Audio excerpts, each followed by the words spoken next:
Hello, tribe. Welcome to the Married Truth Lounge. Lessons and blessings through real life experience. Uncut, unfiltered. Multi-marriages and of wisdom. Multi-marriages of wisdom. And you know what? I want to talk to you guys, to drop a nugget, talk to you guys about today because it's been in my spirit. The universe downloaded this in my spirit, and I talked about starting over at 50. I want to talk about, I titled this, The Risk of Starting Over in Your Golden Years. Why divorce after 50 could cost you more than you think. And I have some notes here, so I'll be reading and looking up, because a lot of times when I do my videos, I'm off the top of my head. Sometimes I be all over the place, and sometimes I jump from one topic to the next topic. So in today's video, I'm going to stay focused on the topic that I want to share some knowledge about.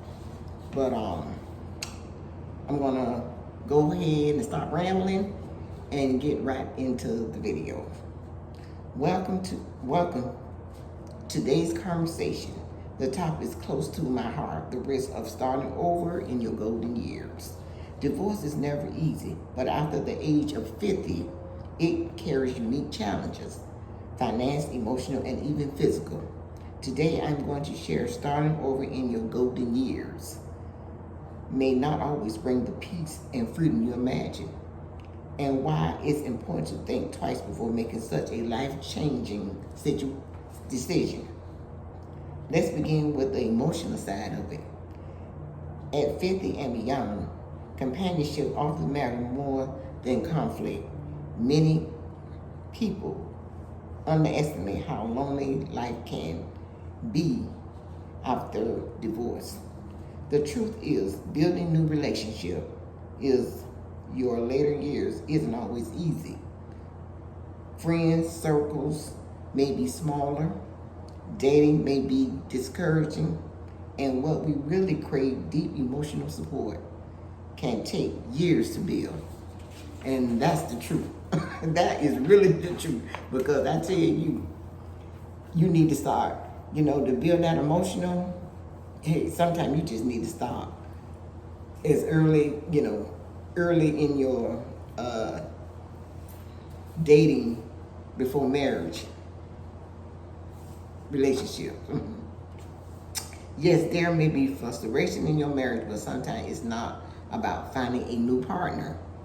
It's about reworking the relationship you already have.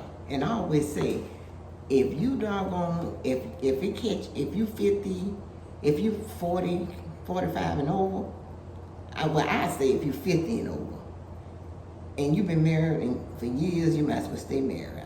You might as well stay married. If you and your spouse together and your life is not in danger or nothing like that, you might as well stay married.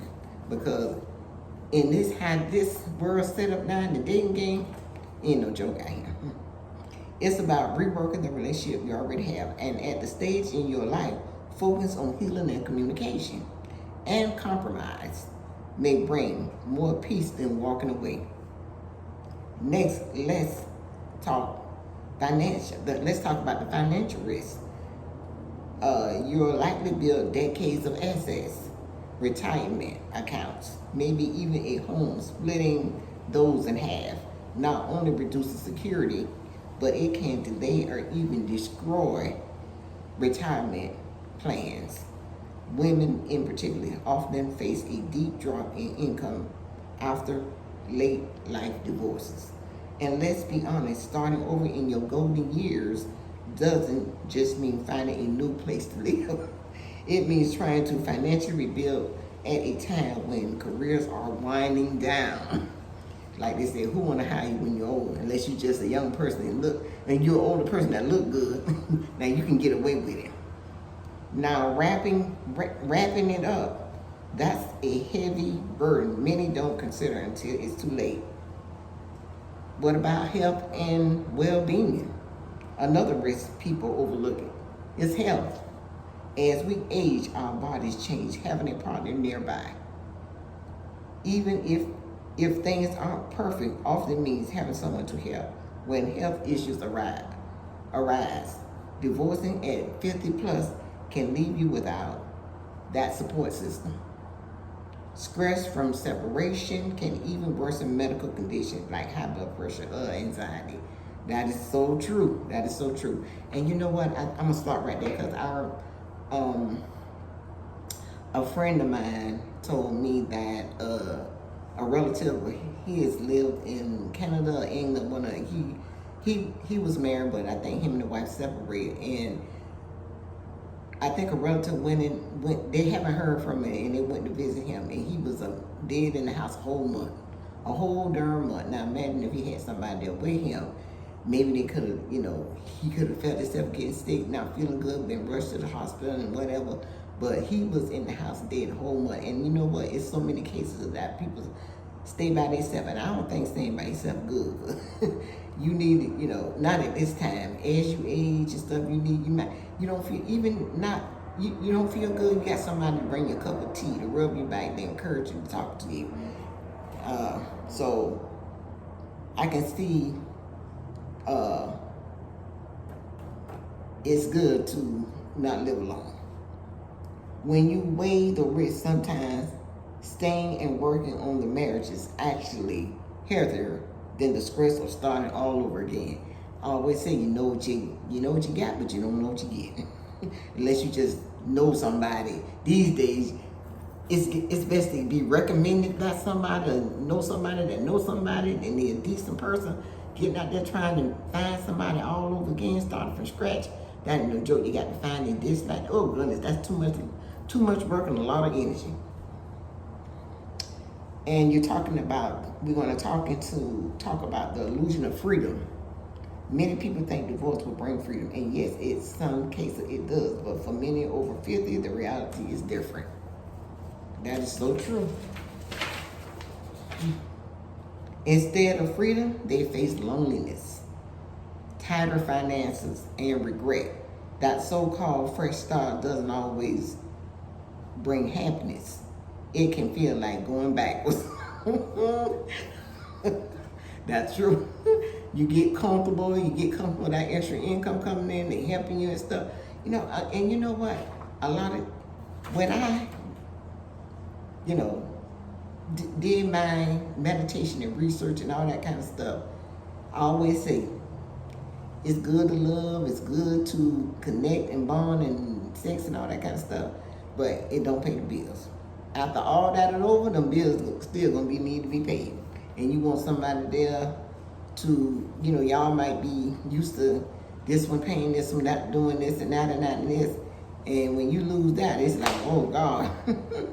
And if you're up in your age and stuff, what you gonna be doing? And you got to go out and work at Walmart, Publix, or something, do security sitting at a desk, find some other means of income. Hope that you bring enough Social Security and disability, or whatever the case may be, to manage the bills.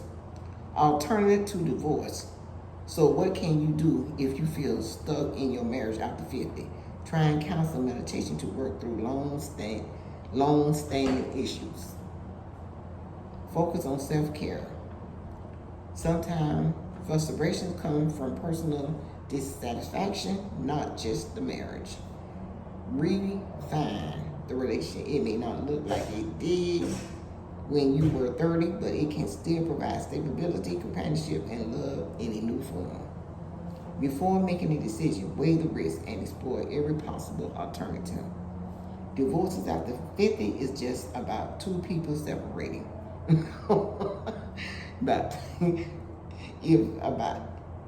It's about unraveling decades of life, finance, and emotional history. For many, the cost of starting over is greater than the challenge of staying. Let me wind that back again. For many, the cost of starting over is greater than the challenge of staying. Remember, in your golden years, peace and stability are priceless before you make a choice. Pause and ask yourself, am I running from pain, or can I create healing where I am? Let me say that for the people in the back. am I'm running from pain, or can I create healing where I am at? Thank you for joining me today. If this message spoke to you, don't forget to like, share, and subscribe for more real conversations on love, marriage, life after 50. See you next time. Peace, love, and happiness.